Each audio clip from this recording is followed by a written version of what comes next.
People don't like to talk about mental illness.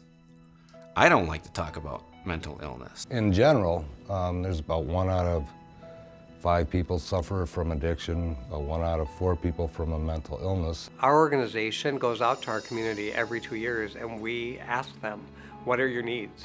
They want us to address mental health well-being.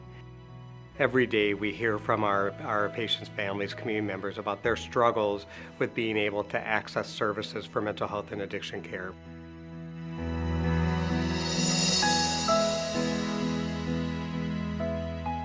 As we move forward, we're going to have a one-call system. Last year for our community campaign for Allina Health, we presented the mental health and addiction triage line, and it meant a lot to a lot of people. We had an individual in the community, in fact in this community, who came forward and said, I have struggled to access services and care for my son. Our story started about 4 years ago. When our son was diagnosed as having had a psychotic break. And that was a shocking thing for us. We had never observed any symptoms prior to that. He had come home from school, and while he was sitting at home, he was watching CNN, and he started talking about how the newscasters were talking to him. It would have been nicer if there was specifically a, quote, first call for help for, mental health. We learned a lot through that process of how the system works. We learned a lot about medications and so on. And at the time, we felt everything was behind us. This was a one-time occurrence and so on. With a second break, we now realize this will never end. Often whenever mental health patients come in, they've exhausted all their resources out in the community, and so this is their last resort. We've seen a huge demand for patients needing beds.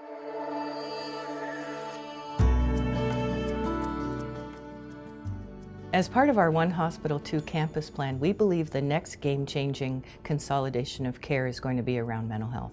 We're going to design, and we're in that phase right now, of designing the first all-private room mental health unit at Allina. The mother-baby unit that was at Unity is now going to be the mental health unit. About 60% of adult mental health patients have an addiction issue. And by bringing it over Mercy's mental health program to Unity's campus, where we have addiction professionals on site, is going to be game-changing care for our patients. We're going to have all the resources right here at Unity Hospital. Right now we have no recreation space at Mercy. You can pace the hallway, you can sleep, or stare out a window. There's really nothing else to do. So some of the work we're doing is designing healing spaces like fitness centers and computer labs and yoga rooms that are going to allow our patients to have fitness programs as part of their day. Think of Unity as a destination center for individuals with mental health conditions and addiction.